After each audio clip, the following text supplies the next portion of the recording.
So, hello everyone, welcome with the second chapter of Sahitya Sagar, class 9th and 10th, which is काकी. So, काकी सियाराम शरण गुप्त जी ने लिखी है. इनका जन्म झांसी के निकट चिरगांव में सन 1895 में हुआ. ये राष्ट्र कवि मैथिली शरण गुप्त के अनुज थे. प्रारंभ शिक्षा पूरी करने के बाद इन्होंने घर पर ही गुजराती, अंग्रेजी और हिंदी भाषा सीखी. अनाथ, आरदा, दूरवादल इनके काव्य खंड, मानुषी, कहानी संग्रह, पुण्य पर्व, नाटक, अनुरूपा तथा अमृत पुत्र, कविता संग्रह, नारी और गोद, उपन्यास तथा झूठ सच निबंध संग्रह उल्लेखनीय हैं. गुप्त जी की भाषा सरल, सहज तथा व्यावहारिक है. सो ये कुछ इंट्रो था राइटर का. Now we will be starting the chapter. So अगर इस स्टोरी के कैरेक्टर्स देखे जाएं तो जो मेन कैरेक्टर है वो है श्यामू, जो कि विश्वेश्वर का बेटा है. उसकी काकी मतलब उसकी माँ, जो कि इस दुनिया में नहीं रही. फिर सुखिया दासी, जो उनके यहाँ काम करती है, एक दासी. सुखिया दासी का बेटा है भोला. एक जीजी है भोला की, और एक है जवाहर भैया. तो ये कुछ कैरेक्टर्स हैं स्टोरी के. Now we will start the chapter Kaki. उस दिन बड़े सवेरे श्यामू की नींद खुली तो उसने देखा कि घर भर में कोहराम मचा हुआ है. कोहराम मतलब रोना धोना. सब उसने जैसे ही उस दिन श्यामू की नींद खुली तो उसने देखा कि घर में सब रो रहे हैं. उसकी माँ नीचे से ऊपर तक एक कपड़ा ओढ़े हुए कंबल पर भूमि शयन कर रही थी. भूमि शयन मतलब वह भूमि पर लेटी हुई थी. और घर के सब लोग उसे घेर कर बैठे बड़े करुण ढंग से विलाप कर रहे थे. विलाप मतलब रो रहे थे. तो जब एक दिन श्यामू की नींद खुली तो उसने देखा कि घर में बड़ा ही रोना धोना लगा है. और जो उसकी माँ है, मतलब जो काकी, वो उनको काकी बोलता था, वो एक कंबल ओढ़े हुए भूमि पर शयन कर रही हैं. और सब लोग उन्हें घेर कर बैठकर विलाप कर रहे हैं. लोग जब उमा को शमशान ले जाने के लिए उठाकर ले जाने लगे तब श्यामू ने बड़ा उपद्रव मचाया. लोगों के हाथ से छूटकर वह उमा के ऊपर जा गिरा. बोला, काकी सो रही है, उन्हें इस तरह उठाकर कहाँ लिए जा रहे हो? मैं न जाने दूंगा. तो यहाँ हमें पता चलता है कि जो उसकी काकी थी, जो उसकी माँ थी, उसका नाम है उमा. तो जब लोग उसे शमशान उठाकर ले जाने लगे तो श्यामू ने बड़ा ही उपद्रव मचाया, बड़ा ही शोर मचाया. उसने कहा कि काकी सो रही है, उसको ऐसे न ले जाओ, मैं ले जाने नहीं दूंगा. लोग बड़ी कठिनता से उसे हटा पाए. काकी के दाह संस्कार में उसे नहीं जाने दिया. एक दासी राम राम करके उसे घर पर ही संभाले रही. तो उसकी माँ के दाह संस्कार में उसे नहीं जाने दिया. यद्यपि बुद्धिमान गुरुजनों ने उसे विश्वास दिलाया कि उसकी काकी उसे मामा के यहाँ गई है, परंतु असत्य के आवरण में सत्य बहुत समय तक छिपा न रह सका. आवरण मतलब जो पर्दा डाला उस बात पे कि काकी मामा के यहाँ गई है, वो ज़्यादा समय तक छिपा नहीं रह सका. आसपास के अबोध बालकों के मुंह से ही वह प्रकट हो गया. यह बात उससे छिपी न रह सकी कि काकी कहीं नहीं ऊपर राम के यहाँ गई है.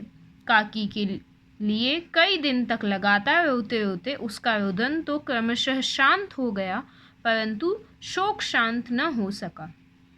तो कहीं न कहीं से उसे पता चल गया कि काकी मामा के यहाँ नहीं, ऊपर राम के यहाँ गई है. तो कुछ समय बाद उसका रोना तो शांत हो गया, परंतु शोक न समाप्त हो पाया. वर्षा के अनंतर 1-2 दिन में ही पृथ्वी के ऊपर का पानी तो अगोचर हो जाता है, परंतु भीतर ही भीतर उसकी आर्द्रता जैसे बहुत दिन तक बनी रहती है, वैसे ही उसके अंतस्थल में वह शोक जाकर बस गया था। वह प्रायः अकेला बैठा बैठा शून्य मन से आकाश की ओर ताका करता। इसका मतलब ये है, उन्होंने हमें ये एग्जाम्पल दिया है कि जैसे जब बारिश होती है तो उसके बाद 1-2 दिन बाद पृथ्वी के ऊपर का पानी तो सूख जाता है, परंतु अंदर ही अंदर उसकी नमी, उसकी आर्द्रता बहुत दिन तक बनी रहती है। तो फिर बताया कि वो रोज सुबह उठकर प्रायः अकेला बैठे बैठे आकाश की ओर देखा करता था। एक दिन उसने ऊपर आसमान में पतंग उड़ती देखी। न जाने क्या सोचकर उसका हृदय एकदम खिल उठा। विश्वेश्वर के पास जाकर बोला, काका मुझे एक पतंग मंगा दो। तो जब एक दिन वो बैठा, उसने आसमान में पतंग देखी तो उसका मन एकदम से खिल उठा और उसने अपने पिता से जाकर कहा कि मुझे एक पतंग मंगा दो। पत्नी की मृत्यु के बाद विश्वेश्वर अन्यमनस्क रहा करते थे। अच्छा मंगा दूंगा कहकर वे उदास भाव से कहीं और चले गए। अन्यमनस्क मतलब उनका मन कहीं और नहीं लगता था। तो फिर पत्नी की मृत्यु के बाद उनका मन कहीं और नहीं लगता था और जब श्यामू ने बोला कि मुझे एक पतंग मंगवा दो तो उन्होंने कहा अच्छा मंगा दूंगा और वह चले गए। श्यामू पतंग के लिए बहुत उत्कंठित था। वह अपनी इच्छा किसी तरह रोक न सका। एक जगह खूंटी पर विश्वेश्वर का कोट टंगा हुआ था। इधर उधर देखकर उसने एक स्टूल सरकाकर रखा और ऊपर चढ़कर कोट की जेबें टटोली। उनमें से एक चवन्नी का आविष्कार करके वह तुरंत वहां से भाग गया। तो श्यामू पर इंतज़ार नहीं हुआ। खूंटी मतलब गांव में या फिर घरों में कपड़े वगैरह टांगने के लिए जो एक चीज़ का वो किया जाता है प्रयोग, उसको खूंटी बोलते हैं। तो जब उसने एक जगह पे विश्वेश्वर का कोट टंगा देखा तो उसने इधर उधर देखकर एक स्टूल सरकाकर उसमें जेब टटोली और एक चवन्नी उसे मिली। आविष्कार मतलब एक चवन्नी उसे वहाँ कोट में मिली और वह वहाँ से तुरंत भाग गया। सुखिया दासी का लड़का भोला श्यामू का समवयस्क साथी था। समवयस्क मतलब उन दोनों की समान आयु थी। तो वो जो सुखिया दासी का जो बेटा था उसकी और श्यामू की कहीं ना कहीं समान आयु थी। तो श्यामू ने उसे चवन्नी देकर कहा, अपनी जीजी से कहकर गुपचुप एक पतंग और डोर मंगा दो। देखो खूब अकेले में लाना, कोई जान न पाए। तो वह भोला के पास गया और उसने कहा कि अपनी जीजी से एक पतंग मंगवा दो और एक डोर मंगा दो। पतंग आई। एक अंधेरे घर में उसमें डोर बांधी जाने लगी। श्यामू ने धीरे से कहा, भोला किसी से न कहो तो एक बात कहूँ। पतंग मंगवा ली उन्होंने और एक अंधेरी कोठरी में वो दोनों उसमें डोर बांधने लगे। भोला ने सिर हिलाकर कहा, नहीं किसी से नहीं कहूँगा। श्यामू ने सिर हिलाकर कहा, मैं यह पतंग ऊपर राम के यहाँ भेजूँगा। इसे पकड़कर काकी नीचे उतरेगी। मैं लिखना नहीं जानता, नहीं तो इस पर उनका नाम लिख देता। तो श्यामू ने कहा कि मैं इस पतंग को राम के यहाँ भेजूँगा ताकि काकी उसे पकड़कर नीचे आ सके। भोला श्यामू से अधिक समझदार था। उसने कहा, बात तो बहुत अच्छी है, परंतु एक कठिनता है। यह डोर पतली है, इसे पकड़कर काकी उतर नहीं सकती। इसके टूट जाने का डर है, परंतु मैं मोटी रस्सी हो, पतंग में मोटी रस्सी हो तो सब ठीक हो जाएगा। तो भोला ने श्यामू को एक सुझाव दिया कि इस डोर को पकड़कर काकी नीचे नहीं आ पाएगी, हमको एक मोटी रस्सी चाहिए। श्यामू गंभीर हो गया। मतलब यह की बात लाख रुपए की सुझाई गई है, परंतु कठिनता यह थी कि मोटी रस्सी कैसे मंगाई जाए। पास में दाम है नहीं, और घर के जो आदमी उसकी काकी को बिना दया माया के जला आए हैं वे उसे इस काम के लिए कुछ नहीं देंगे। उस दिन श्यामू को चिंता के मारे बड़ी रात तक नींद नहीं आई।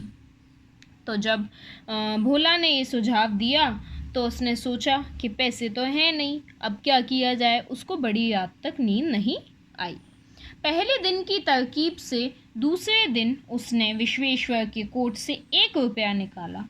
तो पहले उसने चवन्नी निकाली थी, अब उसने 1 रुपया निकाला। ले जाकर भोला को दिया और बोला, देख भोला, किसी को मालूम ना होने पाए, अच्छी अच्छी 2 रस्सियाँ मंगा दे। 1 रस्सी ओछी पड़ेगी। जवाहर भैया से मैं एक कागज़ पर काकी लिखवा रखूँगा। नाम की चिट रहेगी तो पतंग उन्हीं के पास पहुँच जाएगी।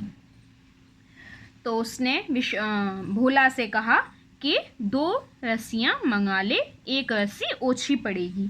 ओछी मतलब छोटी पड़ेगी, यहाँ पे इसका मीनिंग दिया गया है छोटी।